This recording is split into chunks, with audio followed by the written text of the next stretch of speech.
Uma boa tarde a todos, mas nós vamos continuar com o livre-arbítrio, que é importante demais a gente fazer boas escolhas, né?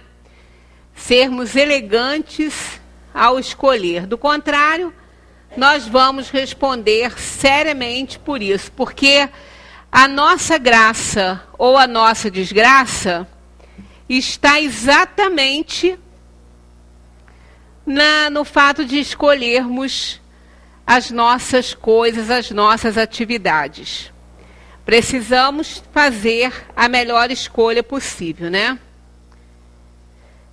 Nós paramos na semana passada, nessa questão aí, estávamos falando sobre aquelas situações em que as pessoas, por conta de uma lesão, por conta de uma doença, possuem o seu livre-arbítrio limitado por conta da falta daquele filtrozinho que a gente comentou aqui, que existe no nosso cérebro,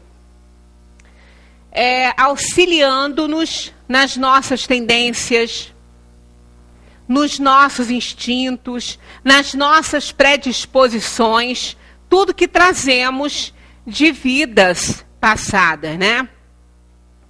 Eu digo vidas porque se nós estivéssemos aqui resgatando coisas só da última vida, estava bom demais. Mas na verdade não é assim, né? Deus, Ele nos dá a oportunidade de resgatarmos aquilo que a gente já pode resgatar. Embora a gente queira mais, não nos é oferecida essa possibilidade, porque conhecendo-nos como conhece, né, os espíritos superiores, o nosso anjo guardião, que nos auxilia muito nessa escolha das provas, porque esteve junto de nós todo o tempo. Muitas vezes, aquele espírito protetor já vem nos acompanhando há várias encarnações.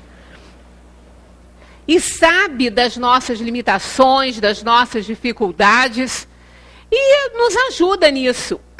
A gente quer tanto evoluir, e quando nós temos a visão dos nossos deslizes, né, dos nossos erros, a gente quer resgatar, a gente fica naquela ansiedade de querer o mais rápido possível, né, resolver as coisas. Mas não é possível, porque vai depender muito da nossa situação evolutiva para certos, né, resgates. Então nós não estamos aqui nessa vida resgatando só o que fizemos de errado na última. Tem coisa aí para resgatar, assim como o que tivermos fazendo de errado nessa agora, não quer dizer que vamos resgatar tudo na próxima. Se não estivermos ainda assim preparados para isso, a gente não vai receber essa bênção, né? Às vezes a gente já comentou muito isso aqui, a gente vê pessoas que parece que nada dá errado na vida delas. Pelo contrário, parece que dá tudo certo.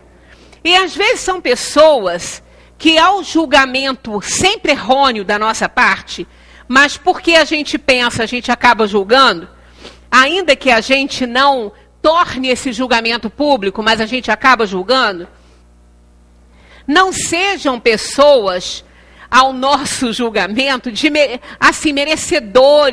merecedoras de tantas bênçãos, né? E no entanto, a gente vê, comparando às vezes com pessoas tão boas, que trabalham tanto em favor, né, dos outros, do bem comum, terem tantos problemas e tantas dificuldades que a gente fica achando que Deus é injusto, né?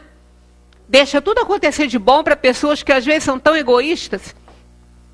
Mas não é bem assim.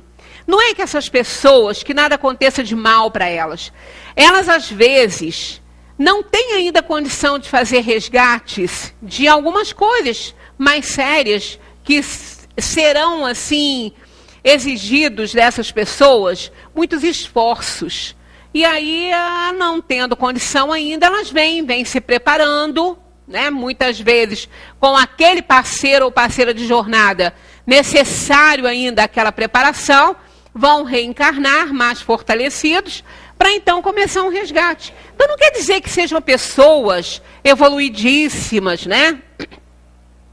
Aquelas que nada acontece de mal e que não sofrem, outras que estão resgatando. Fulano deve ter feito muita coisa errada para estar resgatando tanto nessa vida. Esses julgamentos quase sempre são falhos.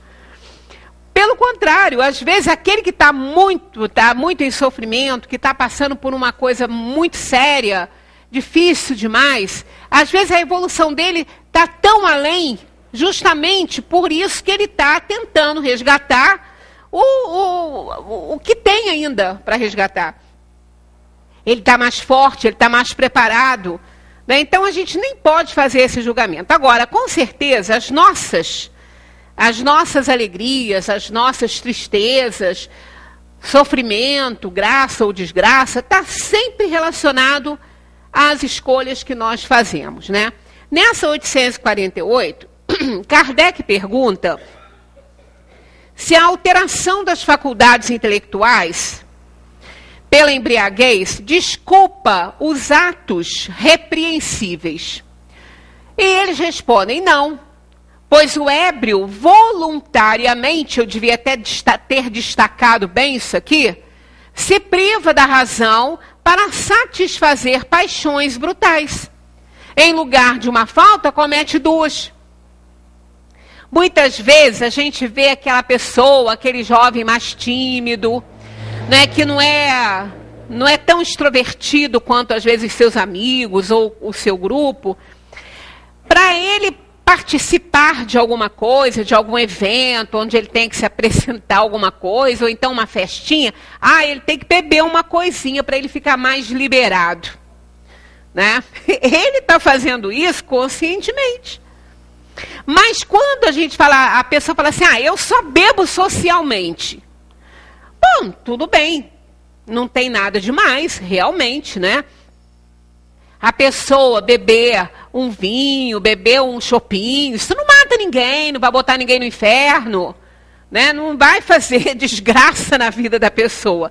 Agora, a gente tem que ter cuidado para essas coisas não virarem uma rotina também, porque esse beber socialmente depende de quantos compromissos sociais a pessoa tem, né? Se ela tiver um compromisso social todo dia, ela vai beber todo dia. Mas tem, claro que tem. Tem pessoas que têm, né? Tem pessoas que têm compromisso social todo dia. Então, vai depender muito da situação, até orgânica, porque, às vezes, o espírito, ele traz uma predisposição de outras vidas, né? Uma tendência ao alcoolismo, que ele vem tentando resolver, às vezes, há várias encarnações. E, às vezes, esse beber socialmente pode despertar nele essa vontade de beber novamente, né? Porque ele traz de outras encarnações. Como saber? Bom, quando começar a coisa a ficar apertada, quando deixar de ser realmente social. Quando, não, mas só hoje. Mas só um pouquinho. Isso vai acontecendo hoje, amanhã, depois. Quando vê, tá lá o barzinho da casa, se tiver esvaziadinho, né? Porque, né, só um pouquinho. E aí a pessoa começa a ter problemas para fazer suas escolhas, porque o álcool altera demais a capacidade de raciocínio. Uma pessoa alcoolizada, ela perde por completa noção das coisas. Às vezes ela se expõe ao ridículo, faz outras pessoas, né, se expõem ao ridículo. São situações complicadas que acontecem, né? Festas em família, né? Festa de 20 anos, família grande, com muita fartura de comida e bebida, isso não acaba muito bem, não, né? Porque sempre tem aquele que exagera, aí fala o que não quer. E olha, vamos pensar, não é só a questão do álcool em si. O que acontece com o álcool? Ele emancipa a alma. Ele dá abertura para que as influenciações cheguem, para que espíritos ainda dados a esse vício se aproximem. Ah, mas tem que ser um alcoólatra. Não, não tem que ser um alcoólatra. Basta estar bebendo. Então a pessoa tem que ter um limite, tem que ter muito cuidado, porque o que ela fizer por conta da embriaguez, por conta do seu vício, é um resgate que ela vai ter que fazer. Isso é de responsabilidade dela. Porque ela que está bebendo, ela que está ingerindo, seja o álcool, seja o tóxico, seja o que for. Ela não estará isenta de responsabilidades, nem para a justiça do mundo e nem para a justiça divina. A menos que ela tenha sido amarrada e obrigada a ingerir uma substância, isso é um outro departamento, né, outra história. Agora, normalmente, de jeito nenhum, ela estará isenta de responsabilidade, como está aqui, ó. Não, pois o ébrio voluntariamente se priva da razão para satisfazer paixões brutais. Então, em lugar de uma falta, ele vai cometer duas.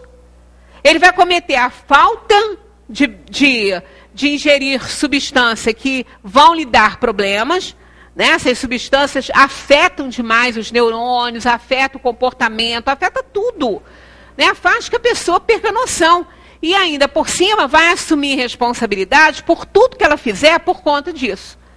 Tanto que às vezes, quando a gente vai, está num lugar assim, é comum às vezes a pessoa está do lado de alguém e fala: fulano, para de beber, você não pode beber. Você bebe, você faz bobagem, você fala o que não quer, você faz besteira, para com isso. Né? Então, a pessoa que está ali do lado monitorando, porque realmente acontecem desgraças, né? Muitas vezes por conta de uma embriaguez. Então, ele é responsável, sim, não tem a menor dúvida a respeito disso. Qual é no homem, em estado selvagem, a faculdade dominante? O instinto ou o livre-arbítrio? Então, olha só, a resposta dos espíritos, e a gente tem que prestar bem atenção nisso. O instinto, o que não o impede de agir com inteira liberdade em certas coisas.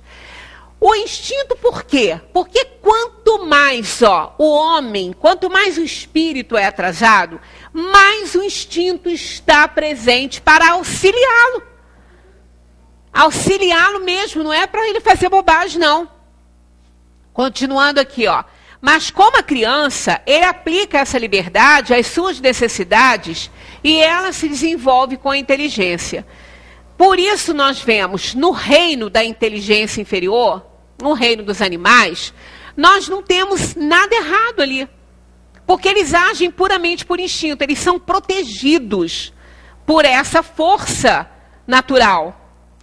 E eles não erram por isso, porque é instintivo. Então, quanto mais atrasado é o espírito, mais instintivamente ele age. Porque muito pouco ele conhece. Ele não tem condições de escolher. Ele não pode usar o seu livre-arbítrio com plenitude, porque ele não sabe, ele não conhece nada. Assim como a criança também, ela adapta a sua escolha às suas necessidades. Então, como a criança, ele aplica, né, esse homem em estado selvagem, ele aplica essa liberdade às suas necessidades e ela se desenvolve com a inteligência. Quer dizer, quanto mais a inteligência se desenvolve, vai dando abertura a um raciocínio maior, o instinto menos se apresenta, mas ele não some. Ele nunca abandona o ser, porque ele é aquele que consegue resolver os problemas da nossa inferioridade moral. Então ele está sempre presente. Ele não acaba. A razão vai se desenvolvendo, a inteligência, né, com ela vai desenvolvendo a inteligência e a razão, e o espírito tem capacidade cada vez maior de fazer as suas escolhas. Mas muitas vezes o instinto supre as necessidades e as deficiências da inteligência e da razão por conta da imoralidade da alma. É outra proteção que a gente tem. É outro setor que nos protege da nossa inferioridade. E muitas vezes a gente agindo por instinto, quando a gente não está atendendo aos apelos da razão, a gente acerta mais que se a gente fizer as bobagens que a gente quer fazer, né, colocando aí o nosso raciocínio, né, à mercê da nossa inferioridade e fazendo coisas que a gente não deve fazer, né? Por conseguinte, tu, que és mais esclarecido que um selvagem, és também mais responsável pelo que ele pelo que fazes. Então é lógico que quanto mais a gente aprende, mais responsável a gente se torna. E não adianta a gente querer ficar na ignorância, como a gente já falou aqui, porque essa questão da ignorância não nos dá responsabilidade e culpabilidade de um fato, está na razão da impossibilidade de aprender, de conhecer. Se a gente não conhece porque a gente não quer, porque a gente não quer assumir responsabilidades, já estamos assumindo. Porque é a gente que não quer. Então, isso só vale para aquele que não teve condições de conhecer. Que por uma razão kármica, ou seja lá o que for, lhe foi negado o conhecimento. Embora ele quisesse. Só nesses termos. Fora isso, não. Então não adianta a gente falar, então, tá vendo? Eu não quero conhecer essas coisas, não, já tem problema demais na minha vida. Vai continuar tendo mais ainda. Porque não quer aprender para poder resolver os problemas. Problema todo mundo vai ter, inferioridade todo mundo vai ter, porque a gente não foi criado perfeito, né?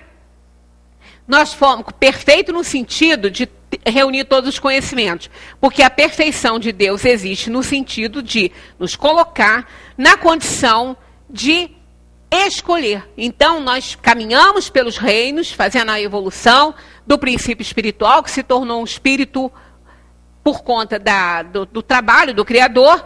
Aí foi entregue a cada um de nós a possibilidade de escolher as coisas que vão nos dar a alegria ou a tristeza, que vão contribuir para o nosso aperfeiçoamento mais ou menos rápido. Então, isso aí já é o grande presente, né, que nós recebemos de Deus, do Criador. Então, quanto mais a gente aprende, quanto mais a gente conhece, mais a gente amplia nossa capacidade de escolha. Isso em todos os setores, em todos os pontos da nossa existência. A posição social não é, às vezes, um obstáculo à inteira liberdade de ação? Esse a inteira aqui é questionável também, porque ela é sempre relativa. Então, nós não vamos ter inteira liberdade de ação. Nunca. Porque nós estamos realmente numa sociedade onde as pessoas têm direitos e deveres. Então, eu não posso ter inteira liberdade se eu tenho que respeitar o direito do outro. Então, eu não posso impor o meu a todo e qualquer preço. Eu preciso respeitar, né? Então, eles respondem: o mundo tem, sem dúvida, as suas exigências, Deus é justo e tudo leva em conta, mas vos deixa a responsabilidade dos poucos esforços que fazeis para superar os obstáculos. Poucos. A gente não faz nenhum quase, a gente faz muito pouco. A gente reclama muito. A gente identifica muitos os problemas, né? Muito os problemas. Agora, mas a gente faz poucos esforços para vencer essas dificuldades. O esforço maior que a gente deixa de fazer é com a questão da convivência, dos relacionamentos. Nós não fazemos esforços nenhum. É muito pouco esforço que a gente faz para manter uma boa convivência, um relacionamento com as pessoas. A gente faz muito pouco esforço. A gente fica sempre naquela assim, eu sou assim, meu natural é esse. Várias vezes a gente já falou aqui isso, que ninguém chegou nesse mundo para manter o seu natural. Senão não haveria importância nenhuma uma encarnação. Esse trabalho todo não adianta ter. A gente veio para aprender, para a gente evoluir. Então, se a gente ficar com a questão do natural, não vai dar certo. Nós vamos continuar errando, fazendo as pessoas também sofrerem os efeitos dos nossos erros. Aí elas vão ter que fazer esforços muito maiores para vencer as dificuldades que nós vamos impor a elas com o nosso natural. Né? Já contei a historinha várias vezes do escorpião, que queria atravessar o laguinho. E ele ia morrer afogado. Pediu carona a rã. E ela, espertinha, ela falou, mas como? Você vai me ferrar se eu te der uma carona? E você vai me matar. Ele, não vou. Não vou, eu vou fazer muito esforço, porque eu preciso e você vai me ajudar. E ela caiu na dele, né? No meio da travessia, ferrou. E ela desesperada, vamos os dois morrer, os dois. Ela fala para ele, eu e você. Por que você fez isso? Você prometeu. Ele falou, pois é, mas eu não consegui vencer, porque o meu natural é esse. Pois é, os dois morreram, né? Afogados, porque ela morreu, ele morreu afogado. Ela morreu porque foi fisgada. E ele morreu afogado, porque ele não sabia, não consegue nadar. Então, olha, essa historinha é uma bobagem, mas ela tem tanto de verdade nisso aí.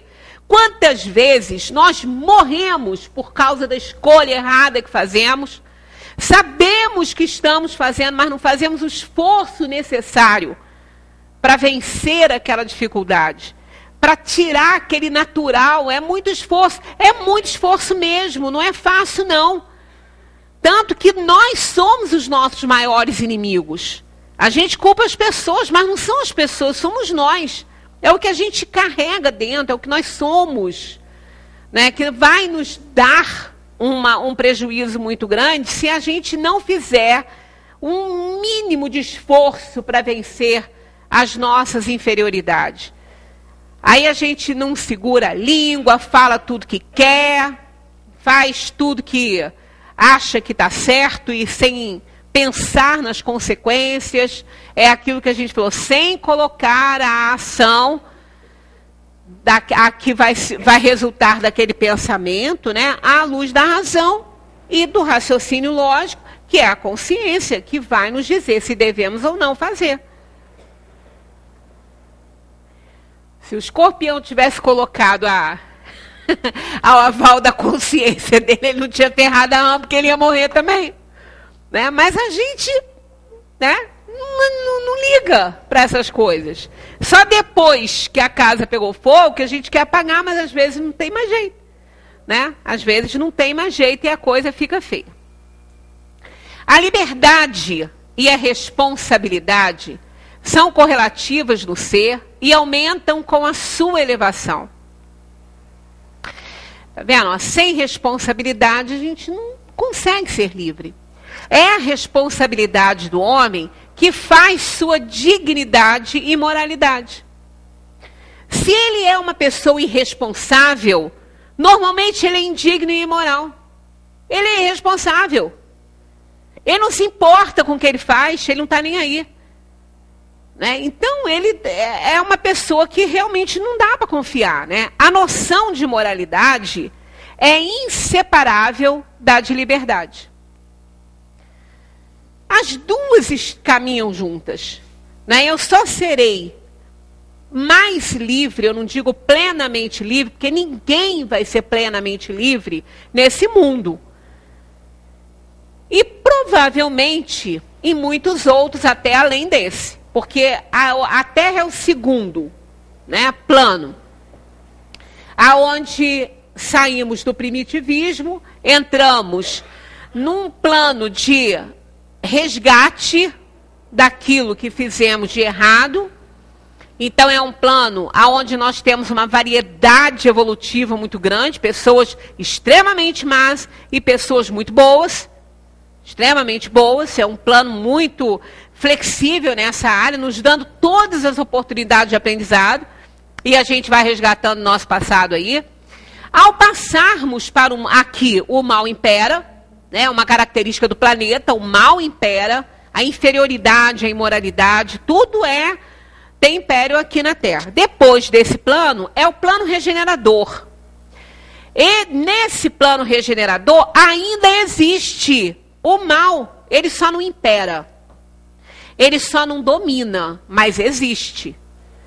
Né? As pessoas ainda carregam, né, o seu acervo de inferioridade, de maldade, às vezes para esse mundo, mas não é a maioria. E são espíritos que já estão prontos para receberem lições valiosas e vão aproveitar, senão eles não vão para lá. Né? O espírito que vai para um plano regenerador, carregando ainda a imoralidade e inferioridade, é porque ele está apto a receber as lições e aprender com elas. Então, ele vai. Do contrário, ele não vai. Porque o local que a gente vai renascer, o plano que a gente vai renascer, vai depender também da equipe que está nos ajudando na escolha das nossas provas. Então, essa questão do plano evolutivo não fica por nossa conta.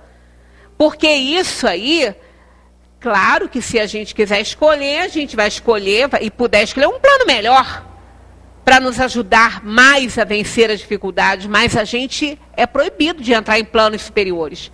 Nós vamos reencarnar nos planos que estiverem de conformidade com a nossa situação evolutiva.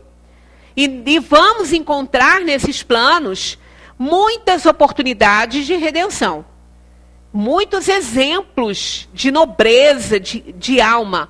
Senão também a gente não consegue vencer. Se a gente não tiver esse auxílio, essa ajuda, né, do bem, a gente não consegue vencer. A responsabilidade é estabelecida pelo testemunho da consciência, que nos aprova ou censura segundo a natureza de nossos atos. É aquilo que a gente falou em todo esse tempo que a gente está falando sobre isso, na questão da consciência. Quando ela dói, é porque a gente reconheceu o erro. Quando a gente faz uma coisa que a consciência nos acusa e nos faz sofrer e tira o nosso sono, né? Às vezes a gente quer dormir, a gente vai deitar e fica assim, poxa vida, por que eu falei isso para fulano? Por que eu fiz isso? Quer dizer, está errado, você está reconhecendo o erro. É a consciência acusando.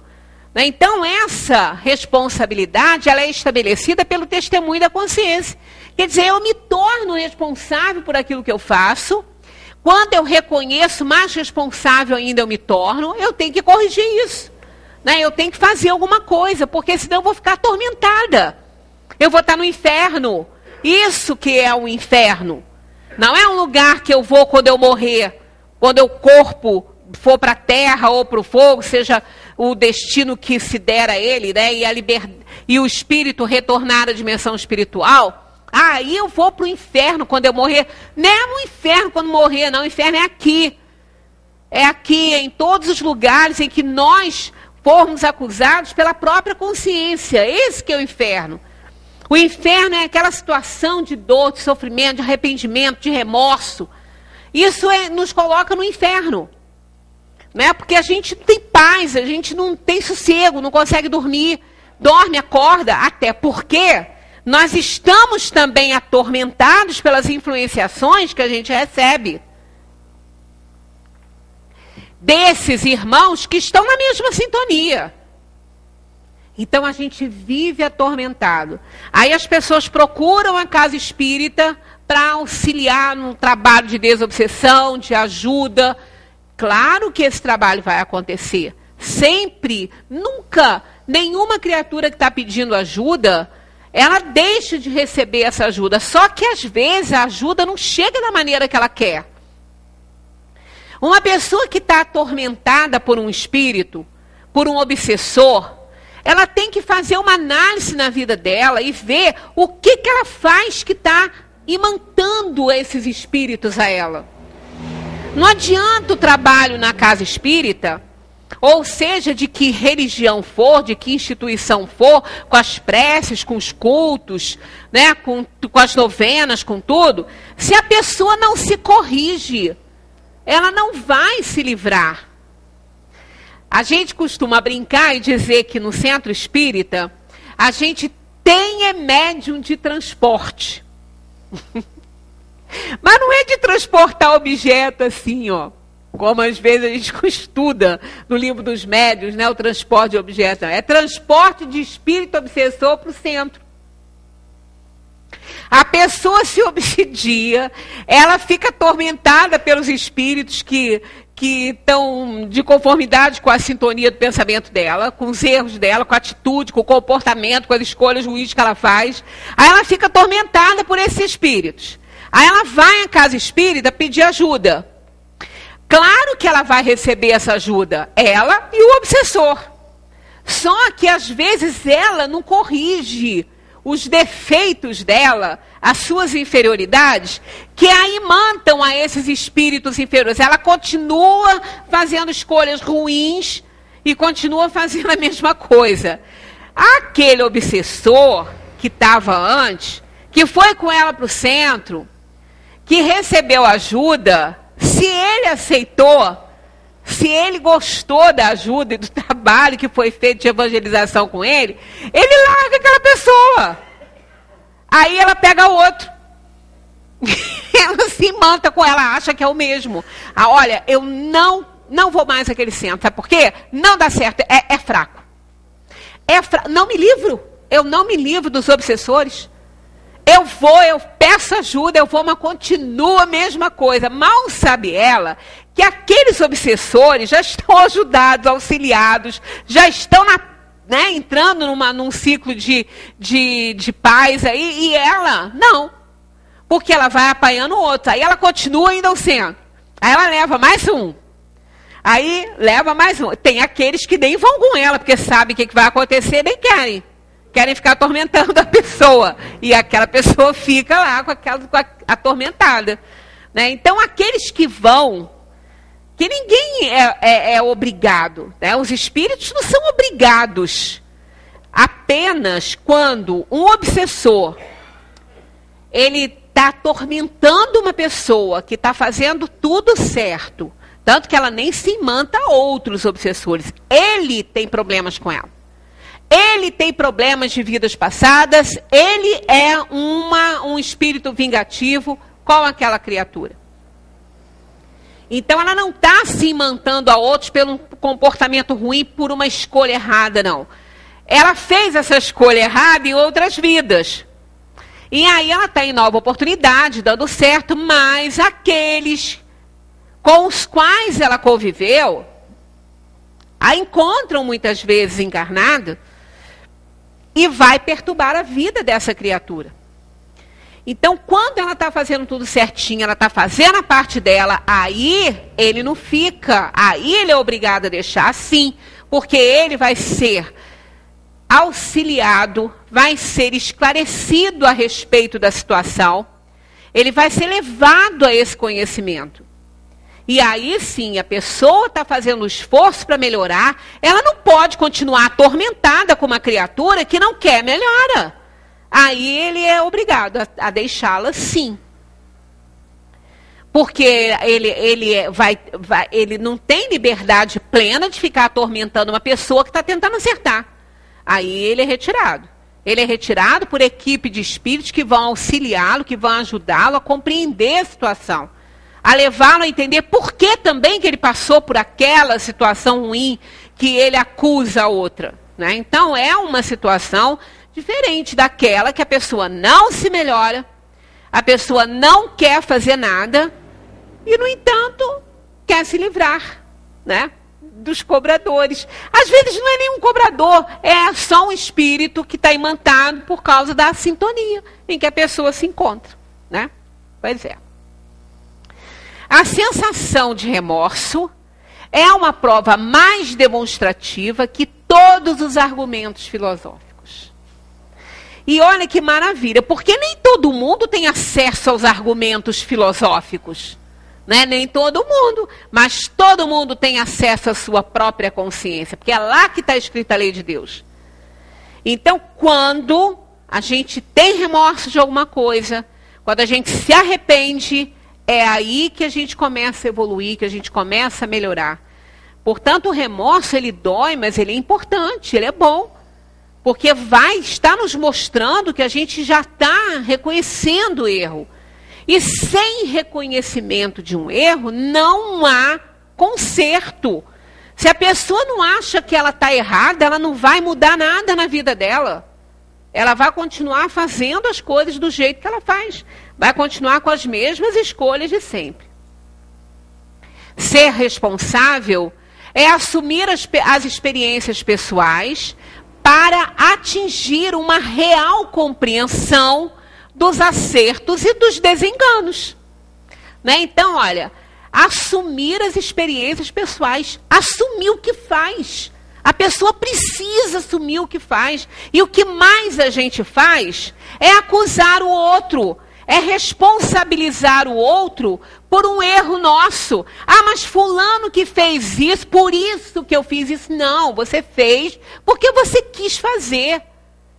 O fulano pode ter feito o que foi que fez. Mas se você reagiu dessa maneira, você fez com a sua consciência.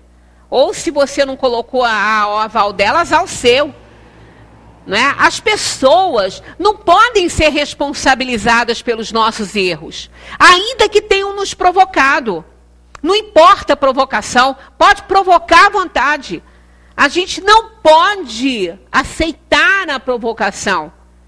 Ah, mas eu fiz porque fulano fez. Não, fulano fez. E daí? Você também fez porque quis. Então a gente precisa assumir os nossos erros. As nossas experiências pessoais, a gente precisa assumir isso. Ser responsável é decidir por si mesmo para onde ir e descobrir a razão do próprio querer. Isso é muito importante, porque querer, né? Aqui, decidir, a gente mesmo decidir para onde a gente quer ir, isso é fácil, é muito fácil. Agora, onde que está o erro aí? É não saber por que quer ir para lá. É não saber por que quer ir. Por que quer ir? Então, isso é muito importante. Tomar decisões de fazer isso ou aquilo, a gente toma. Mas por que eu quero fazer isso? Por quê? É essa resposta que a gente tem que encontrar na consciência. Em nós mesmos e não em ninguém. Porque ninguém vai responder pelo que a gente fizer. Ninguém. As pessoas podem nos levar a determinadas atitudes, provocação, tudo. Mas não vão responder pelo que a gente fizer. Eles podem até ter parcela de responsabilidade porque provocaram, porque nos levaram, né, a aproveitar a nossa fraqueza, não importa. Mas nós fizemos porque a gente quis. Então é importante demais isso aqui, ó. Ser responsável é decidir por si mesmo para onde ir e descobrir a razão do próprio querer. Porque eu quero isso. Porque eu quero fazer isso. Por quê?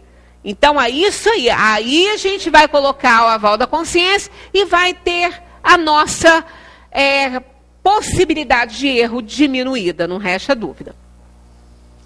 Quando selecionamos um determinado comportamento, cujo resultado é possível prever, estamos também escolhendo esse mesmo resultado.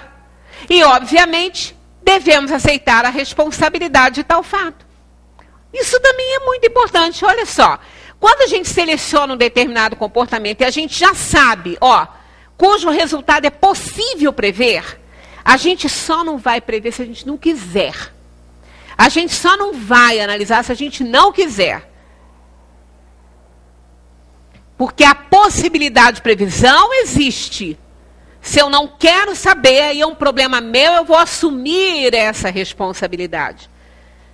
Independentemente de eu querer saber ou não. Porque se é possível prever, por que eu não vou, então, pensar a respeito? Para poder ter mais certeza daquilo que vou fazer. Então é importante isso aí, muito, né? Respondemos por tudo o que experimentamos em nós mesmos. Enfim, criamos nossa própria realidade. Então, ninguém pode ser responsável pela nossa dor, pelo nosso sofrimento, por estarmos nessa ou naquela condição. As pessoas, os espíritos encarnados e desencarnados, eles muitas vezes eles são responsáveis pela nossa situação de pouca graça, digamos assim, pela nossa situação de desgraça por uma questão kármica e necessária para nós. Eles são instrumentos. Mas vão responder por isso porque Deus não precisa deles para que a gente resgate os nossos erros, não. Senão eles não seriam responsabilizados do mal que vão nos fazer. Mas, às vezes, precisamos de passar determinadas dores e sofrimentos, e aquele menos avisado, aquele que ainda não é responsável, ele acaba sendo instrumento para isso acontecer. Ele também vai responder por isso, porque ele está se prestando a uma coisa que ele não deveria se prestar, se ele tivesse mais evoluído. Então, ele também vai responder por isso. Mas nós somos livres para a gente escolher aquilo que a gente deseja fazer ou não. E se a gente não está podendo escolher, não está podendo escolher hoje, agora, aqui nessa encarnação, porque isso foi escolhido que seria assim ao reencarnar, antes de reencarnar, quando estávamos fazendo a escolha das provas. Então, não podemos nunca responsabilizar ninguém. Aquele que vem para o mundo com um resgate a fazer, de não dar muito certo, às vezes, na sua vocação, em alguma coisa, ele fez essa escolha antes. Aí algumas pessoas, menos avisadas, vão ser instrumentos. Não, todos nós somos instrumentos de Deus na Terra, para o bem e para o mal. Mas, sempre lembrando, Deus não precisa da gente para que a gente resgate nada. Quer dizer, não precisa do outro para que a gente resgate nada. Do outro fazer alguma coisa ruim. A gente faz o que quer e acaba sendo instrumento para isso. O livre-arbítrio é, pois, a expansão da personalidade e da consciência. Para sermos livres, é necessário isso aqui, ó, querer sê-lo e fazer esforço para vir a ser. Porque querer só é poder quando existe o esforço e o saber, já disse Santo Agostinho. Ah, eu quero. Tá, mas se quer um emprego, então tá, mas fica sentado em casa, ou dormindo, não vai conseguir, nunca. A gente precisa querer as coisas e correr atrás desse fato, para poder alcançar, conseguir fazer a nossa parte. Se a gente não fizer a nossa parte, a gente não vai conseguir as coisas que a gente deseja. Nesse querer ser livre e fazer esforço para ser, precisamos então nos libertar de alguma coisa. Libertando-nos da escravidão da ignorância e das paixões baixas, substituindo o império das sensações e dos instintos pelo império da razão. Aí é que está. Esse trabalho é grandioso e é doloroso. Não é tão simples assim. Senão estaríamos todos livres. Né? Somos amarrados pela nossa ignorância. Quando não somos amarrados pela nossa ignorância, nós somos amarrados pelas nossas conveniências que nos permitem permanecer na ignorância. Então, isso aí é de total responsabilidade da própria pessoa. Isto só se pode obter por uma educação e uma preparação prolongada das faculdades humanas. Não é de uma hora para outra que a gente vai conseguir esse sucesso, né? Libertação física pela limitação dos apetites. Isso não é fácil. Não é fácil. Uma simples, um exemplo grosseiro. O ato de se alimentar. Quantas vezes a gente não resiste a comer aquilo que a gente não pode e come? E às vezes não é uma coisa simples, não.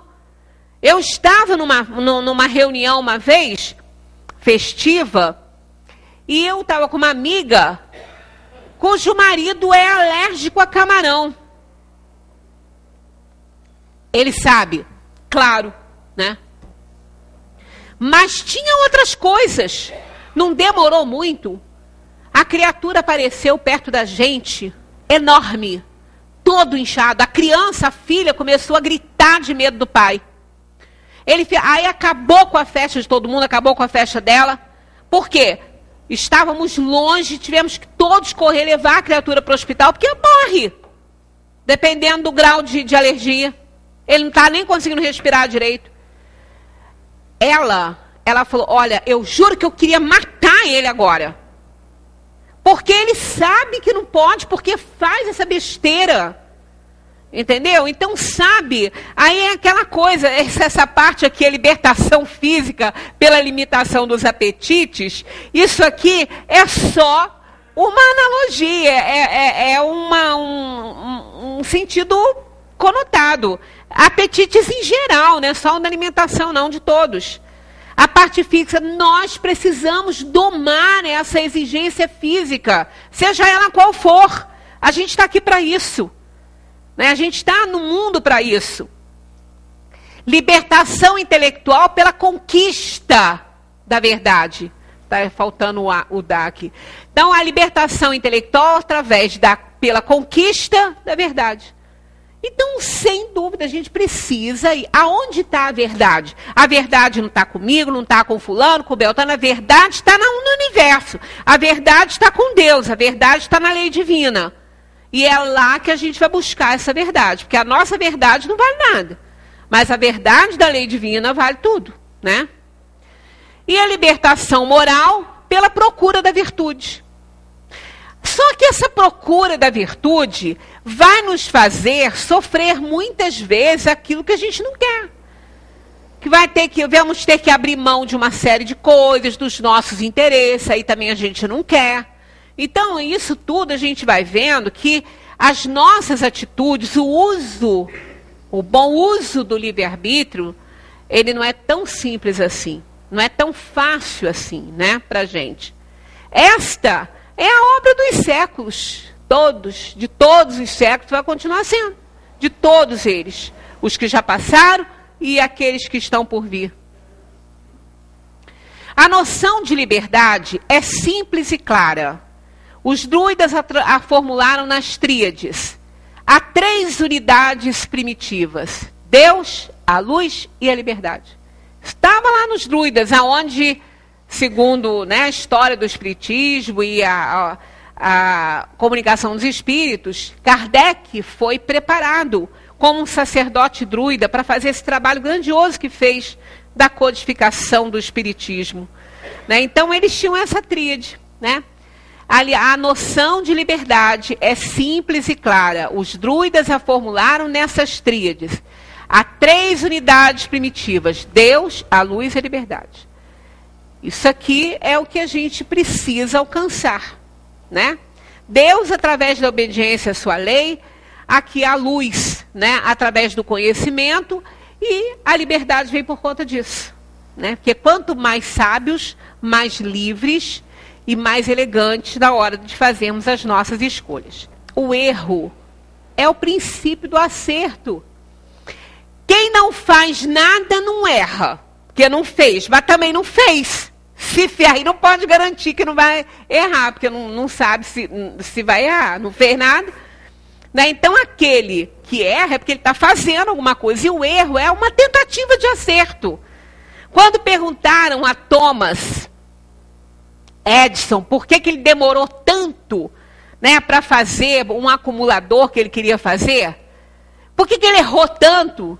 10.000 erros. Ele falou, não, eu não tive 10.000 erros. Eu tive 10.000 tentativas, 10.000 conhecimentos que não deram certo, que não funcionavam. Então, não é um erro.